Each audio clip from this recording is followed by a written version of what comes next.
Sweet cherry pie. Bum, bum, bum. Fellow Alphagalians and Neil Diamond fans, today we're doing cherry pie. Found an Alphagal friendly pie crust we're going to go ahead and use. Last week our kids were home from spring break and our brother and sister-in-laws came and stayed with us, brought their kids as well. Our house felt like Christmas vacation. I was a very good boy. I feel like I deserve a cherry pie. So this is my mom's cherry pie recipe and it is a family crowd favorite. I found a dairy-free pie and pastry dough. I did not find it. My mom found it. It was at Whole Foods and it was a couple extra bucks, but we've used this before. The best pie dough we've had, so it's definitely worth it. Earth Balance vegan buttery sticks, sugar in the roll, ground cinnamon, 2 cans of cherry pie filling, a little bit of flour so the dough doesn't stick. Let's open this bad boy up.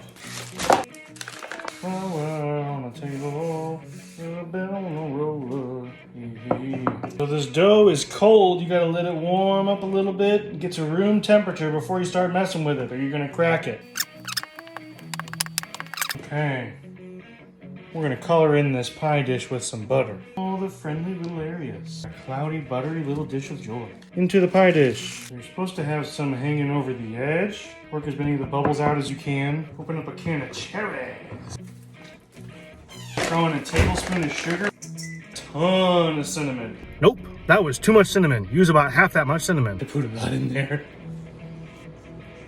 I'm gonna try this one a little different. I'm gonna fold it over into a square. Pie covered. The idea on the bottom one was to leave some over the top of the surrounding part of the dish so that now that you've got the cover on, you can tuck it in behind it and just pinch them together.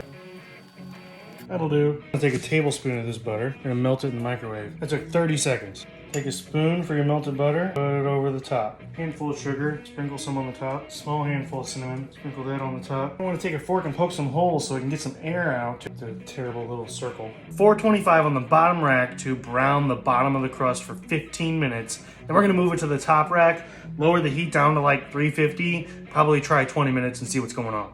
Okay, here we go. Bottom rack. It's been 15 minutes. Let's check it out and move it to the top rack. Oh, buttery on the top there. I turned the temperature down to 350 when I moved it to the top rack, and I set the timer for 20 minutes. Let's take a look. Ooh, I think it'd go a little longer. 10 more minutes. That looks done. It in fact was not done. I needed another 5 minutes on the bottom row at 425. We are gonna let that rest for a while.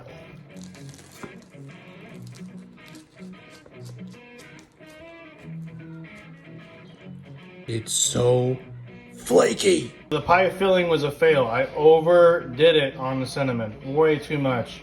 I've had it before, so I know it's good. So just don't use that amount of cinnamon. But the crust was so good that we actually took the filling out and we're eating the crust because it's delicious.